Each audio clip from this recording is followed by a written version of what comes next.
Hello everyone, welcome back. It's Empyrion Galactic Survival episode 74.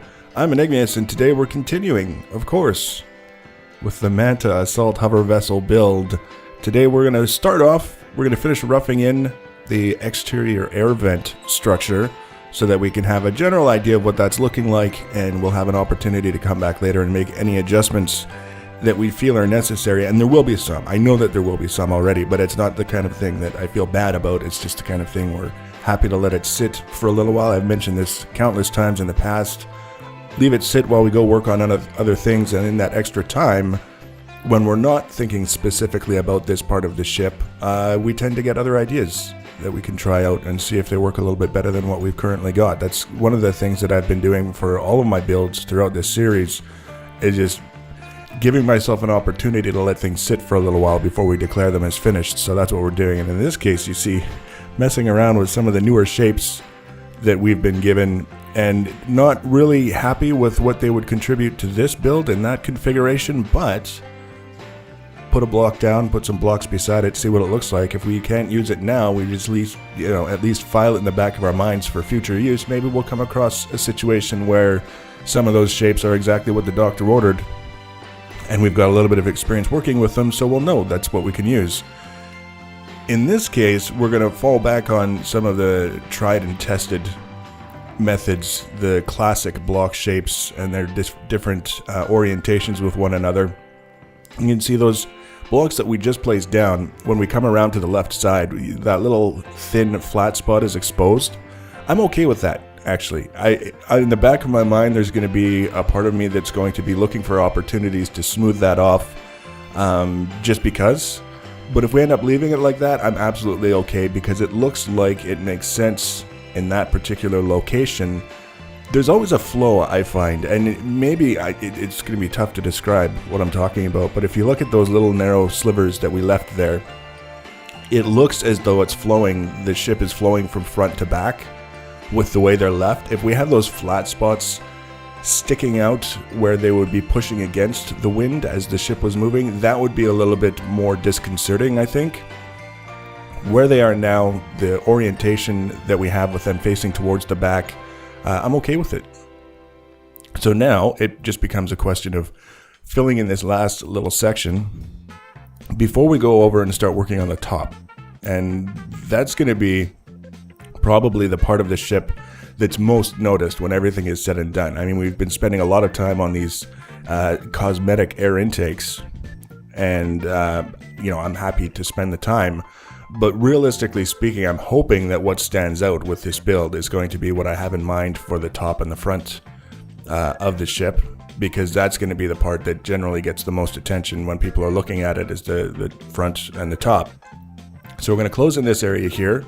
We've got a pretty straightforward path to do so. Most of the things that we're putting in now, they just go together very naturally. It's the transitions are very straightforward, but there's going to be one spot, and I felt so silly when I noticed it. I noticed it after the fact. You see, we fill this in, and then we've got this transition right here. We can do these little skinny guys. We'll pull those across, and then this little spot here that we still have left to do, we've already managed this specific kind of transition already in this build on the exterior of the air intake. We could have just duplicated what we did there and called it done. It would have been, a component of the build. It's something that fits in with the rest of what's going on. You see other instances of that particular configuration of blocks elsewhere on the same structure, but no, we had to mess around and completely forget what we had already done. See, that flat section that we just cleared away is a prime example of what I was talking about. It's exposed so that if you were, pushing the ship along front to back, it would be catching the wind. So now we're trying to get rid of that little flat section and looking at what we could possibly use in this hole to plug this hole in a way that actually looks half decent. It's just a silly little mistake, and this is definitely one of those things. Like I say, I noticed as I was editing the footage what I could have done to resolve this whole thing and had it done. You'll see that before the build is done, exactly what we're going to do to correct it. But it was a case, we tried some stuff, and then we just left it for a little while, and we came back and we realized, hey, we could have done this. So we will. we'll do that when the time comes. But for now, we'll just kind of do the last little bit here. We'll throw down some blocks, do the last little bit of experimenting, and then I find it's helpful usually when we finish a rough-in like this. Like, most of the structure there is in place. But we can go around and clean up a little bit, find blocks that are just kind of sitting there for no reason, that were maybe part of a previous iteration on the build that we needed there for structural purposes, whatever. Go around, clean those up, and then we're ready to move on to the next area and not have to worry about a mess that we're going to have to clean up when we come back later. This little detail here was kind of important to me because I didn't want to leave that forward section just dangling. I wanted to try and connect it to something and see what we could come up with. And just like the transition that we left, I've come back and looked at it as I was editing the footage and realized that there's some things that I could do that I think I'll be happier with that we'll do later. So the message today, kids, is don't be afraid to leave things for a little while, because you'll get strange ideas when you least expect it, and it beats the hell out of punishing yourself working on the same area of a ship until you're happy with it, when you've already exhausted what your mind has available to try and come up with a solution. It takes a little while to generate these things from time to time in terms of, ideas. So just have fun with it. Cut yourself some slack. Enjoy the process. We're just about done with this. You see, we've got all kinds of crazy stuff on the inside that we're either going to have to wall off, which is okay, or clean up a little bit, one way or the other, before this whole thing is done. But the exterior structure is in good shape. And now, finally, we get to start looking at this top front section. We've got the profile lines in place.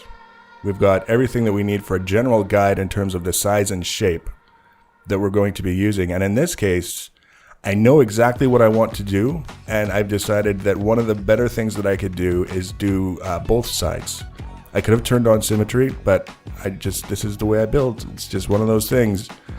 The whole idea here is that I had an idea for the shape of the ship, and when I was kind of working it out in my mind, I realized that if I wasn't careful, it could very well end up resembling the saucer section of something from Star Trek, and there's nothing wrong with that, except it's not what I'm going for here. You know what I mean?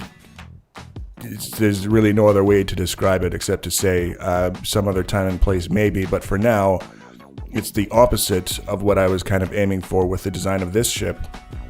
So instead of doing the Star Trek saucer section, I decided that the easiest thing to do would be to find ways to break up that image of just like the perfect kind of dome, or as close as we can get to the perfect sort of dome saucer shape.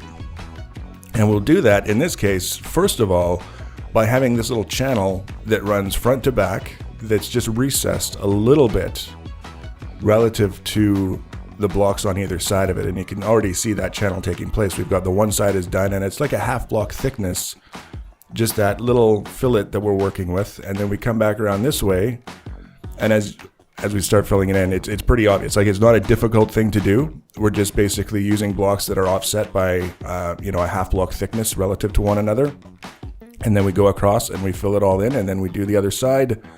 Bob's your uncle, and we get left with this detail that is very, very simple. It's not difficult to accomplish, and it makes quite an impact when you're looking at it, and it'll be even more of an impact that we get out of it when we paint everything, because it's going to be a hell of a paint job. Not in the sense that I'm saying it's going to be fantastic, just that there's going to be a lot involved, I think, in trying to get it the way that I want it to look. I haven't even decided on the colors yet, but I'm leaning towards yellow. Not because manta rays are yellow, but because it's a color that we haven't really used very often, and I think with the designs that I have in mind and the way everything is sort of coming together, that we'll be able to pull it off as a yellow kind of ship without feeling too bad that it's a little bit too aggressive in the color scheme. As you can see, we've done the one side with a little channel, and now we're doing the exact same thing on the other side. And the reason why I'm doing this is because I wanted to see both channels in place together at the same time, just to kind of evaluate how things are coming together. It's a little bit more difficult with that kind of detail, I found. And I don't know why. I can't tell you why. It just feels more difficult to evaluate it with just one half of the ship, with just the one channel. So we'll take that little bit of extra time, do the second one, and if I'm happy with it, then that's great. And if I'm not, we haven't done anything so complex or so large that it's a big deal to go back and pull it apart and go with the next option. So that's basically this episode in a nutshell. So if you want to be notified about the next and future episodes, as always, you can subscribe to my channel. You can follow me on social media. Links for social media always in the information section below the video. Feel free to leave your comments and feedback. Thanks for watching, guys, and take care.